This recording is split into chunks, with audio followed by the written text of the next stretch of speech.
Hello, good morning. ഇനി ഞങ്ങളുടെ home ടൂറാണ് നിങ്ങൾ കാണാൻ പോകുന്നത്. ഇതൊരു സ്പെഷ്യൽ വീഡിയോ ആണ്. കാരണം ഞങ്ങൾ നാട്ടിൽ നിന്ന് വന്നിട്ട് കുറച്ച് സ്ട്രഗ്ലിംഗ് ആയിരുന്നു. കാരണം നാട്ടിൽ നിന്ന് വന്നു, ഞങ്ങൾ ലൂട്ടലിലാണ് താമസിച്ചുകൊണ്ടിരുന്നത്. ലൂട്ടലിൽ നിന്ന് താമസിച്ചുകൊണ്ടിരുന്ന സ്ഥലത്ത് നിന്ന് സാധനങ്ങളൊക്കെ പാക്ക് ചെയ്ത് ഞങ്ങൾ ഇങ്ങോട്ട് മൂവ് ചെയ്തു. അപ്പോൾ 2-3 ദിവസമായിട്ട് ഞങ്ങൾ വീഡിയോ എടുക്കണമെന്ന് വിചാരിക്കുന്നു. ഇതുവരെ നടന്നില്ല. കാരണം ഇപ്പോഴാണ് എല്ലാം ഓക്കെ ചെയ്ത്.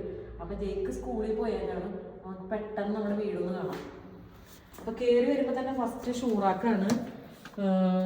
ഷൂറാക്ക് കുറച്ച് മെസ്സാണ്. കാരണം സ്കൂളിൽ പോക്കും എല്ലാം കൂടെ ആയിട്ട് മെസ്സാണ്. പിന്നെ ഇതിൻ്റെ അപ്പുറത്തും ഇപ്പുറത്തും കാണുന്നത് രണ്ടും ജയിക്കിൻ്റെ റൂമുകളാണ്.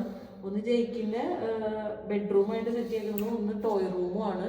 ടോയ് റൂമിനകത്ത് ഇപ്പം ടോയ് റൂമായിട്ടാണ് ഉപയോഗിക്കണമെങ്കിലും ഫുള്ള് മെസ്സായിട്ടാണ് കിടക്കണം. പിന്നീട് നമുക്കത് സ്റ്റഡി റൂമാക്കി മാറ്റണം. ഇപ്പം സ്റ്റഡീസിന് അത്ര അധികം ഇമ്പോർട്ടൻസ് കൊടുക്കാത്ത കാരണം കൊണ്ട് ഞങ്ങളത് ടോയ് റൂമാക്കി ഇട്ടേക്കണം. അത് ഫുള്ള് മെസ്സാക്കിയിട്ടേക്കാണ്. നമുക്കത് കാണാം. ഖത്തർ എയർവേസിലാണ് ഞങ്ങൾ വന്നത്. അപ്പൊ ഖത്തർ എയർവേസിൽ നിന്ന് കുറെ 2 ബാഗുകൾ കിട്ടിയിട്ടുണ്ട് അവന്. ആ ബാഗുകളിൽ കുറച്ച് ബുക്സും കളർ പെൻസിലും അങ്ങനത്തെ ടോയ്സ് ഒക്കെ ഉണ്ടായിരുന്നു. പിന്നെ അവന്റെ കുറെ കാറുകളും പിന്നെ അവന്റെ യൂക്കലാല അങ്ങനെ കുറച്ച് ഐറ്റംസ് എല്ലാം കൂടെ അവൻ വായി വലിച്ചിട്ടേക്കാണ്. രാവിലെ തന്നെ സ്കൂളിൽ പോയി. അതുകൊണ്ട് അവനെ അറേഞ്ച് ചെയ്യാനുള്ള ടൈമൊന്നും കിട്ടിയിട്ടില്ല. പിന്നെ അത് കഴിഞ്ഞിട്ട് ഞങ്ങളുടെ ക്ലോത്ത് സ്റ്റാൻഡ് ഇവിടെ ഇരിക്കുന്നുണ്ട്. കാരണം ക്ലോത്ത്സ് വെക്കാനായിട്ട് വേറെ സ്ഥലമില്ല. പിന്നെ മഴയായിരുന്നു. അപ്പൊ അത് കാരണം കൊണ്ട് ഞങ്ങൾ അതിപ്പോ ഞാൻ തൽക്കാലത്തേക്ക് ഇത് ഇവിടെ തന്നെ സെറ്റ് ചെയ്തിട്ടുണ്ട്. ഇനി നമുക്ക് നെക്സ്റ്റ് റൂം കാണാം. അത് ജയിക്കിന്റെ ബെഡ്റൂമാണ്. ജയിക്ക് ഇവിടെ കിടക്കണില്ല, എന്നാലും ജയിക്കിന് വേണ്ടിയിട്ട് ഞങ്ങള് ബെഡ്റൂമാണ് ഇത് സെറ്റ് ചെയ്തേക്കണത്.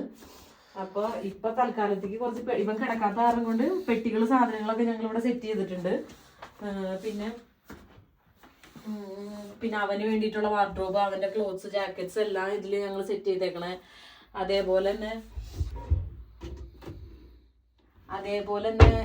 ഇത് ജയിക്കിന്റെ ഇന്നർവെയേഴ്സ്, അവന്റെ യൂണിഫോം കാര്യങ്ങളൊക്കെ ഇതൊക്കെ ഇന്നർവെയേഴ്സ് സാധനങ്ങൾക്കൊക്കെ വേണ്ടിയിട്ടുള്ള ഒരു ഡ്രോവേഴ്സ് ആണ്. എല്ലാം ഞങ്ങളിവിടെ സെറ്റ് ചെയ്തേക്കണം. അവന്റെ സാധനങ്ങൾ മുഴുവൻ ഇവിടെയാണ്. മെയിൻ ആയിട്ടുള്ള ബെഡ്റൂമിൽ ഇതൊന്നും ഇല്ല അവന്റെ. അപ്പൊ നമുക്ക് നെക്സ്റ്റ് ഒരു ചെറിയൊരു പാത്താണ്. അതിന്റെ അപ്പുറത്തും ഇപ്പുറത്തുമാണ് ബാത്റൂം, കിച്ചണ്, എല്ലാ സാധനങ്ങളും. ഇത് പുറത്തേക്കുള്ള വ്യൂ ആണ്. നല്ല അടിപൊളി വ്യൂ ആണ്. കാരണം ഒരു ഹിൽ ഏരിയ ആണ് ഞങ്ങളുടെ. അവിടുന്ന് പുറത്തേക്ക് നോക്കുമ്പോൾ താഴത്ത് ഈ സിറ്റി മുഴുവൻ കാണാൻ പറ്റുന്ന ഒരു വ്യൂ.